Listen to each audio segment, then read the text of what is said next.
السلام علیکم ناظرین، خبر سے خبر میں خوش آمدید۔ میں افتخار شرازی۔ ناظرین، پروگرام کا آغاز آج کرتے ہیں ملک کے دو صوبوں خیبر پختونخوا اور بلوچستان میں بڑھتی ہوئی دہشت گردی، اور کچھ ماہرین کے مطابق اس سے پہلے اتنی شدت دہشت گردی میں نہیں دیکھی گئی جو اس وقت ان دو صوبوں میں دیکھی جا رہی ہے۔ اور اگر پچھلے چند روز کی بات ہی ہم کر لیں تو اس دوران جہاں انٹیلیجنس بیس آپریشن میں 60 کے قریب دہشت گرد مارے گئے، وہیں پہ مسلح افواج کے 12 سے زائد فوجی افسران اور جوان بھی شہید ہوئے ہیں۔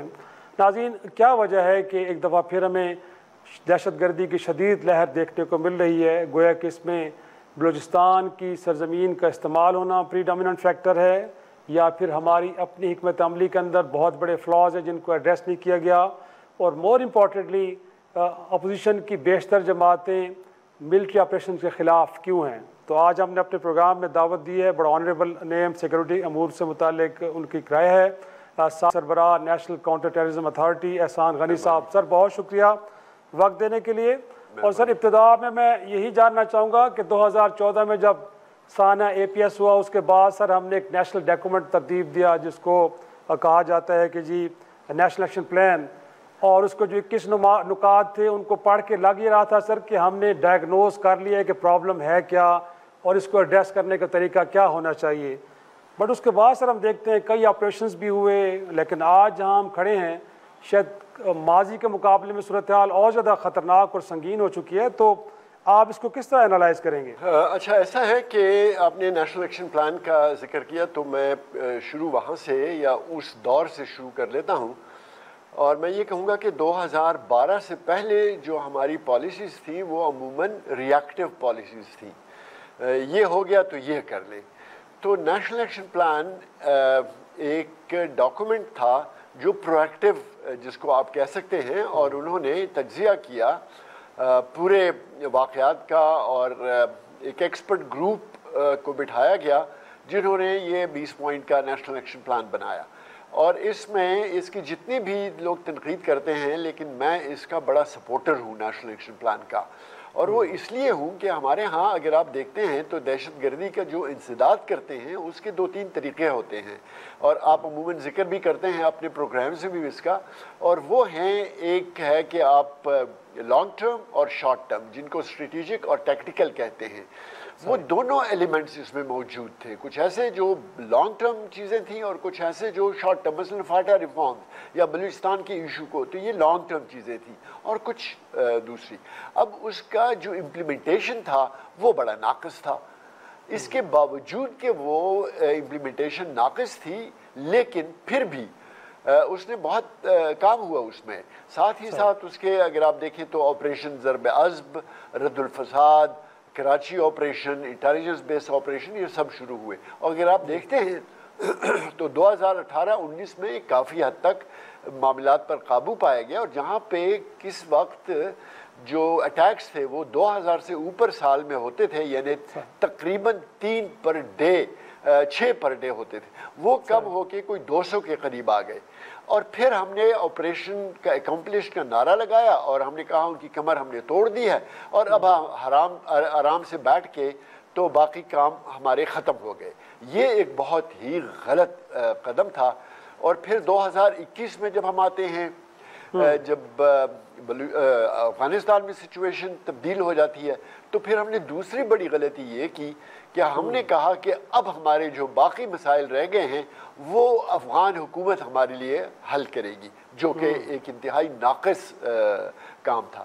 اب یہ جو آپ نے 2 صوبوں کا ذکر کیا نا، میں اس کی طرف 2-3 منٹ اس پہ لگاتا ہوں۔ اگر آپ دیکھتے ہیں تو 1947 سے لے کے اور اب تک یہ دونوں صوبے کہ اگر آپ ایک جائزہ کر لیں، اور میں نے کیا ہے اس کا جائزہ، وہ ان کی سملیرٹیز کے اوپر آتا ہے۔ مثلا ایک بات میں آپ کو بتا دوں، پہلے دن سے آزادی کے فوراً بعد ہی یہ دونوں صوبوں کی جو لیڈرشپ تھی، پولیٹیکل لیڈرشپ، اس کو ہم نے غدار قرار دے دیا، اور ان کے ساتھ ایک ایڈورسیریل ہمارا رویہ رہا، فیڈرل گورنمنٹ کا، پروونشل گورنمنٹ کا، جس طرح ایسٹ پاکستان جو بنگلہ دیش، اگر آپ ان کو دیکھ لیں، ٹرین ایک ہے دونوں کا، بہت ہوسٹائل ٹرین ہے دونوں کا۔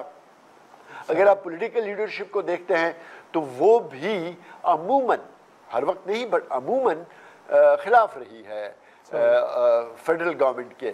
جس طرح اس وقت جو آپ نے ذکر کیا کہ سیاسی جماعتیں خلاف ہیں آپریشن کے، وہ کیوں خلاف ہیں؟ انہوں نے پیچھے آپریشنز دیکھے ہیں جن کا کوئی فائدہ نہیں ہوا. بلوچستان نے تو لشکر کشیاں بھی دیکھی ہیں، ان کا بھی کوئی فائدہ نہیں ہوا. اور جو ہمارے ذہن میں ایک ہے نا کہ ہمیں ہر معاملے کو، چاہے وہ پولیٹیکل ہو چاہے وہ سیکیورٹی ہو، اس کو ہم سیکیورٹی اینگل سے دیکھتے ہیں.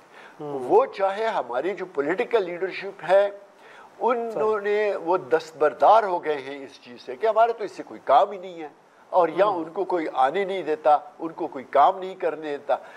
تو یہ جو چیزیں ہیں ایک پریامبل کے طور پہ آپ جب اس کو دیکھتے ہیں بلوچستان کو اور کے پی کو، تو یہ تقریباً ایک ماحول ہے دونوں کا.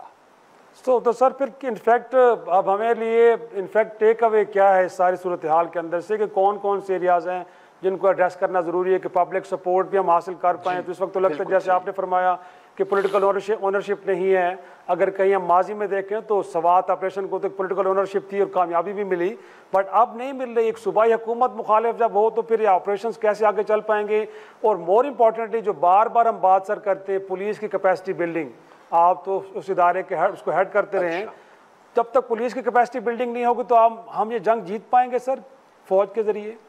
آپ نے یہاں پہ دو ایشوز ریز کیے ہیں کہ پولیٹیکل لیڈرشپ کی اونرشپ اور پولیٹیکل لیڈرشپ کی آمائدگی ایک آپریشن کے اوپر، اور دوسرا پولیس کیپیسٹی کے بارے میں. تو اگر میں کیپیسٹی کو بعد میں لے لوں اور اس پہلے ایشو کو میں لے لوں، اور وہ یہ ہے کہ میں آپ کو واپس لے جاتا ہوں اے پی ایس کے اوپر.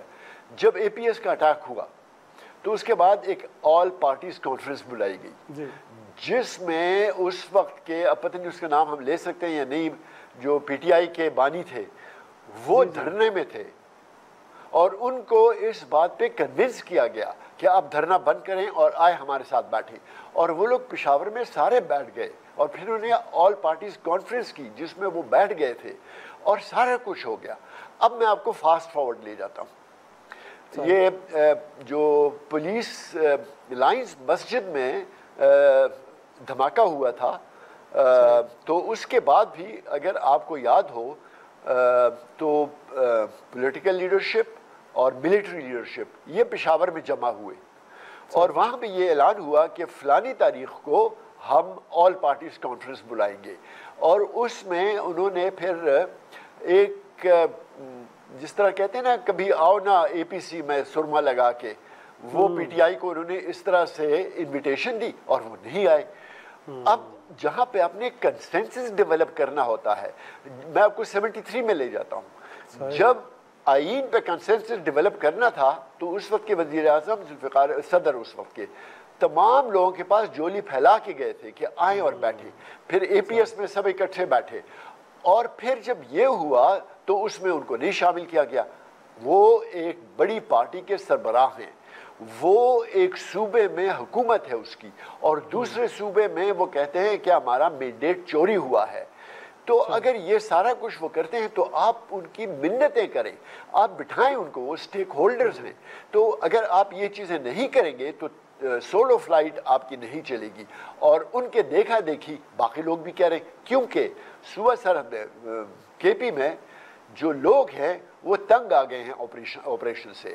آپریشنز کی پرابلم کیا ہوتا ہے، جو یہ دھماکہ ہو جائے یا کہیں پہ ٹیررسٹ اٹیک ہو جائے تو وہاں پہ 3 بڑے پرابلمز ہوتے ہیں.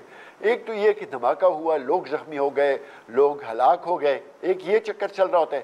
ساتھ ہی ساتھ ایک اور چکر شروع ہو جاتا ہے، سیکورٹی فورسز نے علاقے میں کو گھیرے میں لے لیا، گھر گھر تلاشی، وہاں ان کی ڈیڈ باڈیز پڑی ہوتی ہیں، وہاں ان کے زخمی لوگ پڑے ہوتے ہیں، وہاں گھروں میں گھس کے آپ ان کو، تو یہ ڈبل جیوپارڈی کہتے ہیں اس کو انگریزی میں. آپ تھوڑا سا ان لوگوں کو شامل کریں اپنے ساتھ. اور یہ پولیٹیکل پرابلمس ہیں، چاہے وہ کے پی کے ہیں چاہے وہ بلوچستان کے ہیں، وہ ملٹری پرابلمس تو ہیں نہیں، وہ پولیٹیکل پرابلمس ہیں. آپ ان کو ملٹری سلوشن سے کبھی حل نہیں کر پائیں گے. جی ناظرین، پاکستان میں بڑھتی دہشت گردی کی وجوہات کیا ہیں، اس کا خاتمہ کیسے ممکن ہے؟ احسان غنی صاحب سے ہماری گفتگو جاری. چھوٹا سا بریک سے واپس آتے ہیں، گفتگو کے سلسلے کو آگے بڑھائیں گے.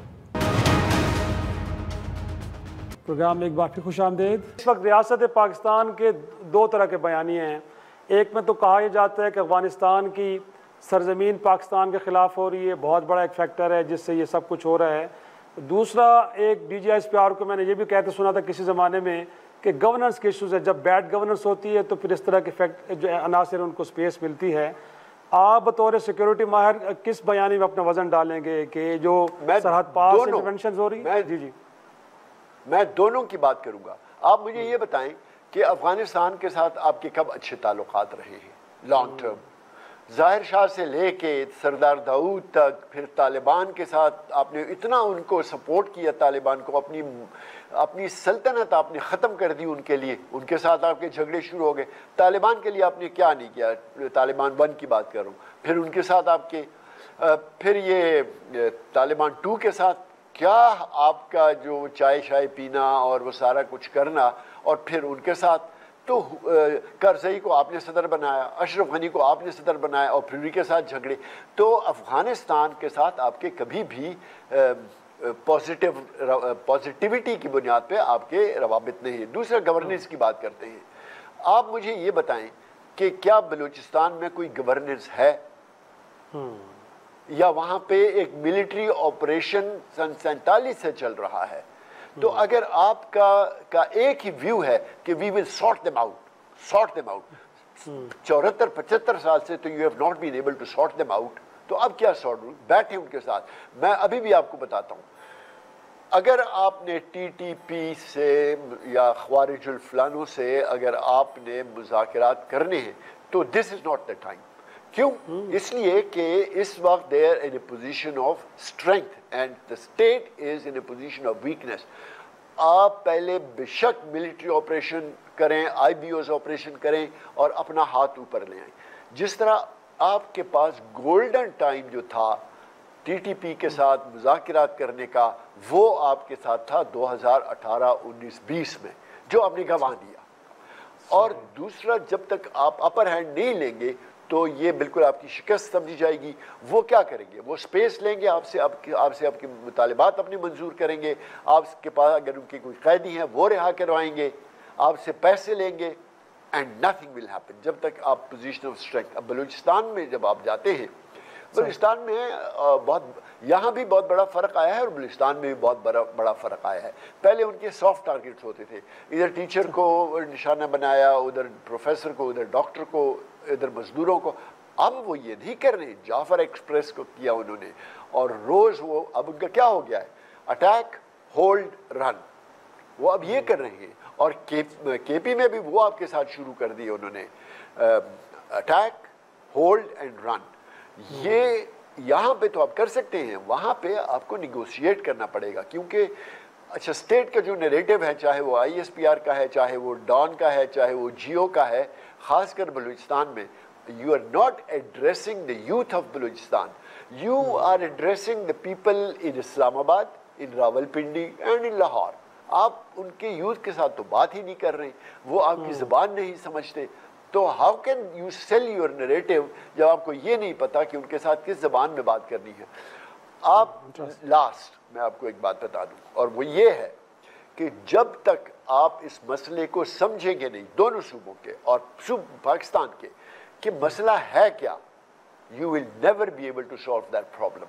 آپ سمجھیں گے، آپ ایکنالج کریں گے کہ ہاں ایک پرابلم ہے۔ اگر آپ وہی والا کہہ رہے ہیں، وہ جو گانا ہے all is well بھیا all is well، اگر آپ نے اسی پہ چلنا ہے تو پھر تو ہم کیا کر سکتے ہیں؟ اور ہم چیخ رہے تھے 2018-19 سے کہ یہ معاملہ ختم نہیں ہوا، یہ آ رہے ہیں، یہ آ گئے ہیں، یہ دیکھے جا رہے ہیں، اور وہی ہوا الٹیمیٹلی۔ کوئی کسی نقار خانے میں طوطی کی آواز کون سنتا ہے؟ چھوٹا سا بریک سے واپس آتے ہیں، گفتگو کے سلسلے کو آگے بڑھائیں گے۔ پروگرام میں ایک بار پھر خوش آمدید ناظرین۔ اسرائیل کی جانب سے غزہ، شام، لبنان، یمن اور ایران میں اپنے اہداف کو نشانہ بنانے کے بعد قطر میں بھی حماس کی قیادت کو گویا کہ نشانہ بنایا گیا، جس کے بعد لگتا یہ کہ دنیا اب اسرائیلی جارحانہ اقدام کو بڑا سنجیدگی سے لے رہی ہے۔ اس حملے کے بعد جہاں امریکہ نے مذمت کی، وہیں پہ سلامتی کونسل نے بھی اسرائیل کے اس اقدام کے خلاف ایک قرارداد منظور کی، جبکہ جنرل اسمبلی میں 142 ممالک نے آزاد فلسطینی ریاست کے حق میں ووٹ دیا ہے۔ لیکن ایسے میں اسرائیلی وزیر اعظم بنیامین نیتن یاہو ایک نئے بیانیے کے ساتھ سامنے آئے ہیں. گویا کہ کہنا ان کا یہ ہے کہ 9/11 کے بعد امریکہ نے ایک نیا نارمل سیٹ کیا. گویا کہ اگر خطرات کسی اور ملک میں موجود ہوں تو ان کو وہاں جا کے بھی نشانہ بنایا جا سکتا ہے, اور اسرائیل انہی نئے گویا کے نارملز کو گویا کہ فالو کر رہا ہے. تو ایسے میں اب اسرائیلی اقدامات کے اوپر دنیا ناراض یا احتجاج کیوں کر رہی ہے؟ آنے والے دنوں میں کہ جب UNGA کا سالانہ اجلاس بھی ہونے جا رہا ہے, اس دوران بتایا گیا ہے کہ عرب لیگ کا بھی ایک ہنگامی اجلاس بلا لیا گیا ہے. خود عرب ممالک اب کیا سوچ رہے ہیں اور کیا واقعی دنیا میں اب سوچ بدل رہی ہے اور آزاد فلسطینی ریاست کے قیام کے امکانات روشن ہو چکے ہیں؟ اس ساری صورتحال پہ گفتگو کریں گے, اور میرے ساتھ موجود ہیں, ہمیں امریکہ سے جوائن کیا ہے بوسٹن یونیورسٹی کے ڈین ڈاکٹر عادل نجم صاحب, آپ بین الاقوامی امور کے ماہر ہیں, اور میرے ساتھ اسٹوڈیو میں موجود ہیں میجر جنرل ریٹائرڈ زاہد محمود صاحب, آپ دفاعی امور کے ماہر ہیں. دونوں مہمانوں کا شکریہ. اور سب سے پہلے ڈاکٹر صاحب آپ ہی کی طرف آؤں گا میں. انفیکٹ جو اس وقت بیانیہ اسرائیل کا ہے, گویا کہ یہ جو نیو نارمل ہے یہ تو 9/11 کے بعد امریکہ نے سیٹ کیا ہے کہ گویا کہ خطرات کہیں اور موجود ہو تو ان کو جا کے گویا کہ نشانہ بنایا جا سکتا ہے, اور بالخصوص پاکستان میں بن لادن کی ہلاکت کے حوالے سے انہوں نے مثال سامنے دنیا کے رکھی ہے. کیا کہیں گے, یہ ایک درست بیانیہ ہے؟ اور کیونکہ اس کو اگر امریکہ پریکٹس کر رہا ہے تو اگر اسرائیل آج کر رہا ہے تو اس پہ اعتراض کیوں کیا جا رہا ہے؟ کیا کہیں گے اس پہ سر؟ بہت شکریہ شاہ صاحب. دیکھیں, بیانیہ کہیں یا جواز جو انہوں نے دیا ہے, وہ جواز تو درست تو بالکل نہیں ہے, لیکن وہ جو اس کا بیان ہے وہ بالکل درست ہے. یہی وہی ڈر ہے جس کا ہم سب اظہار کر رہے تھے پچھلے کئی سالوں سے. جب امریکہ نے یہ ایک چینج کی انٹرنیشنل لیگل آرڈر میں کہ جناب کہیں بھی اگر ہم سمجھیں گے کہ ہمارا دشمن بیٹھا ہے تو ہم حق رکھتے ہیں اس کو وہاں جا کے مار دینے کا. اور آپ نے وہ دیکھا طالبان کے ساتھ بھی. اس کے بعد آپ کو یاد ہوگا کہ عراق میں جب امریکہ گیا تو کولن پاول سیکورٹی کاؤنسل آئے, تب تک کم از کم وہ اجازت لیتے تھے پہلے, اور انہوں نے دکھایا کہ جناب ہمارے پاس ثبوت موجود ہے اس لیے ہم جا رہے ہیں. لیکن ایک اصول یہ تھا کہ آپ اگر ایسی حرکت کریں گے تو آپ کے پاس جواز ہونا چاہیے. اس کو جب توڑا گیا, اور پھر ہم نے تمام افغانستان کے دور میں دیکھا جو ڈرونز تھے وغیرہ تھے. اگر آپ یہ بھی سوچیں کہ مودی صاحب جو پاکستان پہ انکرشنز کرتے رہے ہیں خصوصاً پچھلی 2, ان کا جواز بھی یہی تھا نا. ان کا جواز یہ تھا کہ میرے خیال میں وہاں کوئی بیٹھا ہوا ہے میرا دشمن, مجھے ضرورت نہیں ہے کوئی ثبوت دینے کی, کیونکہ میں بیٹھا ہوا ہوں, اس میں سمجھتا ہوں اس لیے میں اس پہ وہ کر دوں گا. اور یہ ساری جو شے ملی ان اے وے, نیتنیاہو از رائٹ, اس کی جو شے ملی اور ایک طرح سے پریسیڈنٹ اور اجازت مل گئی وہ ان امریکن کارروائیوں کی وجہ سے تھی. اور آپ لٹریچر بھی دیکھ سکتے ہیں, ہماری باتیں بھی سن سکتے ہیں کہ ان تمام سالوں میں یہی ایک ہر شخص کہتا تھا جو سوچتا تھا کہ یار یہ جو ہے یہ دس ول ناٹ گو ویل, کیونکہ آپ کا جو پورا نظام ہے, اب تو کوئی بھی کہہ سکتا ہے نا کہ میں سمجھتا ہوں یہاں وہ جس طرح بھارت نے کینیڈا میں سمجھا کہ جناب میرا کوئی دشمن بیٹھا ہوا ہے میں اس کو وہاں جا کے قتل کر دوں گا, یہ وہی کارروائی ہے نا. یا اسرائیل نے تو اب اس کو بہت ایک حد تک لے گئے, انہوں نے ایران پہ بھی یہی کیا, انہوں نے یمن پہ بھی یہی کیا, انہوں نے سیریا میں بھی یہی کیا. سو میتھڈ تو ان کا ایگزیکٹلی یہی ہے کہ we will not provide the evidence, کیونکہ ہم سمجھتے ہیں ایسا ہے, اس لیے ہم سمجھتے ہیں کہ ہمارا حق ہے. اور ان اے وے انہوں نے یہ سب بیان دیا نیتن یاہو نے, اب وہ اس کی تاریخ بھی دیکھیے کہ 9/11 کو دیا, اور جیسے انہوں نے اٹیک کے ساتھ ایک طرح سے امریکہ کو کارنر اور شرمندہ کیا, تو وہ تو اب امریکہ کو بھی اس میں شرمندہ کریں. سو اس حد تک تو صحیح ہے, لیکن دیٹ ڈزنٹ مین کہ جواز درست ہے.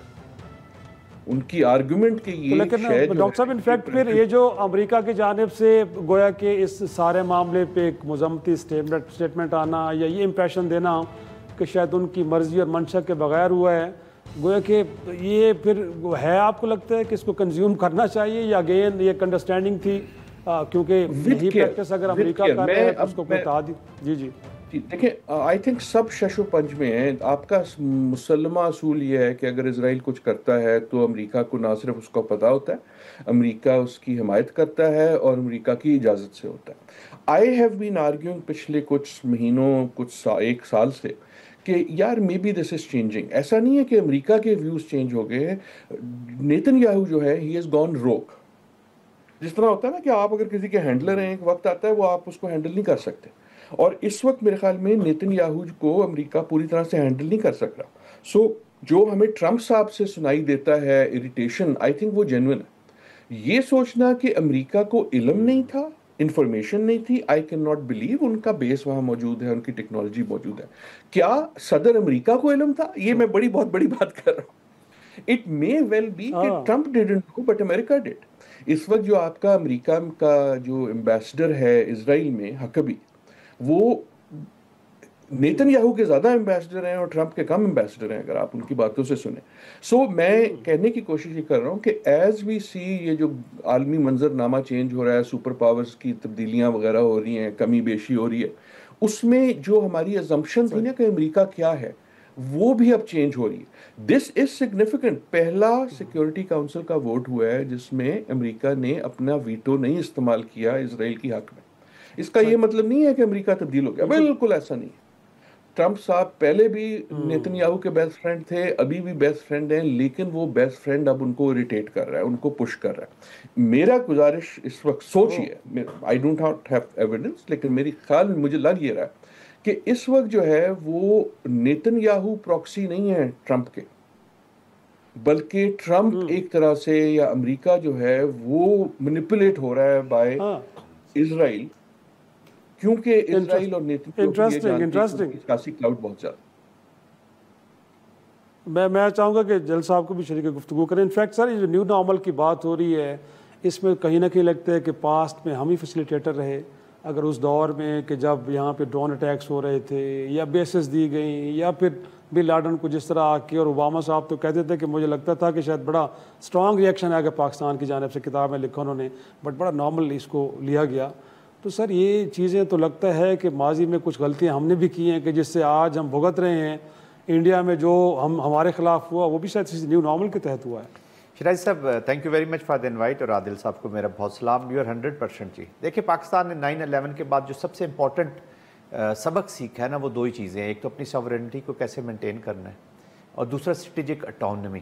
آف کورس ہماری ساورینٹی بریچ ہوتی رہی، جن ڈرونز کا آپ اٹیک کا ذکر کر رہے ہیں، پاکستان کو پش کیا گیا، پھر بن لادن کا بھی انسیڈنٹ ہے. یہ وہ ریالٹیز ہیں جس سے ہم آنکھیں بند نہیں کر سکتے. But having said that, Pakistan کی چیلنجز بہت رہے ہیں جی. ہمارے اکنامک سب سے بڑا تو ہمارا اکنامک چیلنجز رہتے ہیں. جب آپ برٹن ووڈ انسٹیٹیوشنز پہ ڈپینڈنٹ ہوں گے اور آپ ایڈز بھی وہیں سے لینی ہے، ساری چیزیں وہیں سے چلانی ہے، تو آپ کو ایک پرابلم ہو جاتی ہے. ہمیں تو شکریہ ادا کرنا چاہیے مودی کا کہ وہ کچھ عرصے بعد پھر ایک ایسی سچویشن کریٹ کر دیتا ہے جہاں سے ہم اپنی ڈیٹرنس ری گین کر لیتے ہیں. اب اس کانٹیکسٹ میں دیکھیں جو عادل صاحب بھی بات کر رہے تھے اس کو میں آگے بڑھاؤں گا. جب ایران میں نیتن یاہو کا ایک ہی، آئی ایگری ود ہم کہ وہ پراکسی اب کون سی ہے اور کون کس کو یوز کر رہا ہے، کہ نیتن یاہو کا جو ایک وہ کارنر میں چلا گیا، تو اس کی ایک ایگزٹ اسٹریٹجی میں سب سے پہلی بات یہی تھی کہ کسی نہ کسی طریقے سے امریکہ کو انوالو کرے اگینسٹ ایران، اور پھر امریکہ سے اس نے اٹیک کروا لیا. نوبڈی آن ارتھ، مطلب کسی کو یقین نہیں تھا کہ کبھی بھی امریکہ خود فزیکلی انوالو ہوگا، اپنے آپ کو کرے. وہ ہوا. That world was surprise. اس کا مطلب ہے کہ دیر آر سیریس ایشوز. اب امریکہ کے بیچ میں دیکھیں جو ابھی گیلپ کا سروے آیا اس میں 2/3 جو ان کی عوام ہے وہ اسرائیل کے ان ایکشنز کو ایگری نہیں کرتی ان کے ساتھ.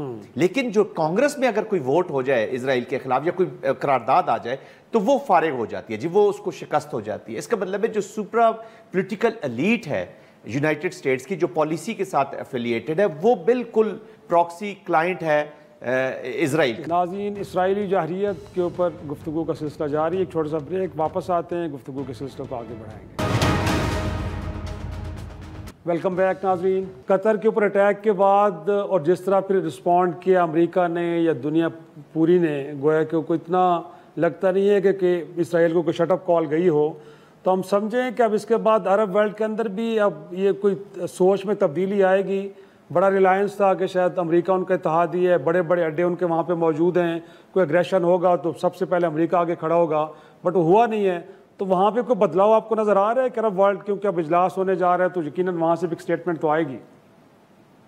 دیکھیں اسٹیٹمنٹ تو ضرور آئے گی، اور اسٹیٹمنٹ کے لحاظ سے تو اگر ہم دیکھیں تو پہلے سے بہت زیادہ سخت آئی ہیں. لیکن یہ جب اس قسم کا ہم جتنے فریجائل ماحول میں اس وقت زندہ ہیں، اس میں جب چیز ٹوٹتی ہے نا تو اٹھا کر کے ایک دم ٹوٹتی ہے، وہ سگنل دے کے نہیں ٹوٹتی. میرا کہنے کا مقصد یہ ہے کہ بہت سارے جو قواعد ہیں، بہت سارے جو اصول ہیں وہ درہم برہم ہو گئے. ایک تو سب سے بڑا جو ہے وہ اسرائیل نے کر دیا. دیکھیں میرا یقین یہ ہے ہو چکا ہے کافی عرصے سے, صرف اس سے نہیں, نیتن یاہو جو ہیں وہ اپنے ذہن میں بہت کلیئر ہے, اور اگر ہم نہیں ان کو پڑھ رہے وہ ہمارا قصور ہے. انہوں نے اعلان کر دیا ہے کہ وہ سمجھتے ہیں کہ وہ حق پہ ہیں, اینڈ وہ سمجھتے ہیں کہ یہ ان کا final chance for a final solution, اور وہ اس وقت سب کچھ داؤ پہ لگانے کو تیار ہے. وہ کسی کی سنیں گے نہیں. So what that means is کہ وہ ہر ملک سے پنگا لے رہے ہیں, وہ اٹیک کر رہے ہیں. He has no interest in negotiation. اگر یہ ایزمپشن ہے کہ کچھ ہوگا کسی لیول پہ آئے گا اور پھر وہ پیچھے ہٹ جائے گا, ان کے لیے فائنل سولوشن یہ ہے کہ نہ رہے گا فلسطینی اور نہ رہے گا فلسطین, وچ از اے ویری ٹریجک تھنگ. لیکن ہمیں اگر ہم یہ ریالٹی کو پاسبلٹی بھی سمجھیں, then where does the Arab world stand? Arab world کے لیے ایک تو چینج یہ ہے کہ you are exactly right, یہ بہت بڑا واقعہ تھا کہ ان کی طرف سے ان کے ذہن میں جو ان کے پاس گارنٹی یا شیلڈ تھی وہ ہٹ گئی. یہ یاد رکھیں یہ جو گلف ممالک ہیں ان کے پاس اس وقت دنیا کی سب سے مہنگی فوجیں ہیں, بڑی ہوں یا نہ ہوں, لیکن ہارڈ ویئر کے لحاظ سے, ملٹری سپینڈنگ کے لحاظ سے پاکستان سے زیادہ خرچ کرتے ہیں. بڑے بڑے جہاز ہیں, بڑی بڑی سپینڈنگ ہے. Now that has always been this question کہ یار یہ اگر کر رہے ہو تو آپ کس لیے کر رہے ہو. آئی ڈو ناٹ تھنک کہ دیر از دی ایپیٹائٹ کہ وہ اسرائیل کو جنگ سے لیں گے. لیکن نہ صرف اجلاس, اگر اس وقت آپ قطر میں موجود ہوں, دوحہ میں, یا آپ ابو دھابی میں, یا سعودی عربیہ میں, میرے خیال میں تو واشنگٹن میں بھی, تو آپ کی نظر جو ہے نا کھٹمنڈو پہ بھی ہوگی. میں کھٹمنڈو کو کیوں لا رہا ہوں کہ یہ جو ابال آتا ہے نا, جب لوگوں میں ابال آتا ہے, جو ہم انارکی دیکھ رہے ہیں, وہ ایک fall of trust in the entire governance ہوتا ہے. یہ ہم نے پہلے بھی کئی بار دیکھا ہے. شاہی صاحب آپ مجھ سے بہتر جانتے ہیں کہ پہلے ہمیشہ لفظ استعمال ہوتا تھا کہ جی عرب اسٹریٹ کیا کہے گی. تو ایسا نہیں ہے کہ عرب اسٹریٹ غائب ہو گئی ہے. اگر آپ اور میں اور جنرل صاحب جو ہیں ہمارا خون کھولتا ہے یہ دیکھ کے, تو آپ کے خیال میں جس کے گھر سے ایک گلی دور یہ بم گرا تھا دوحہ میں, اس کا کیا حال ہو؟ قطر کے لوگ کیا سوچ رہے ہوں گے, ایجپٹ کے لوگ کیا سوچ رہے ہوں گے. سو میرے خیال میں جو پریشر ہوگا اس وقت ان ممالک پہ, وہ صرف یہ نہیں ہے کہ امریکہ کیا کہتا ہے یا نیتن یاہو کیا کرتا ہے یا OIC کیا کہتا ہے. They have to be thinking کہ یار یہ جو ہم چیزیں روز دیکھ رہے ہیں, یہ صرف ہم تو نہیں دیکھ رہے, جو لوگ یہ نظارے دیکھ رہے ہیں they cannot unsee it. سو ایک ان کے پاس یہ بھی چیز ہے کہ their space with their own population. بادشاہت کا مطلب یہ نہیں ہوتا کہ آپ جو مرضی کر لیں, آپ کو پھر بھی سوسائٹی کو کنٹرول کرنا پڑتا ہے. What I'm saying is مجھے نہیں پتا کیا ہوگا اس وقت. تو آپ اگر ہسٹوریکلی دیکھیں تو بیان ہوگا, بیان سے زیادہ کچھ نہیں ہوگا, تھوڑی تو آپ کو سپورٹ مل جائے گی امریکن بیان سے بھی, and then back to normal. لیکن جب ابال آتا ہے تو دین سڈنلی آتا ہے. ہم نے نیپال میں دیکھا, ہم نے بنگلہ دیش میں دیکھا, ہم نے عرب اسٹریٹ پہ پہلے دیکھا ہے, ٹونیشیا میں دیکھا ہے. صحیح.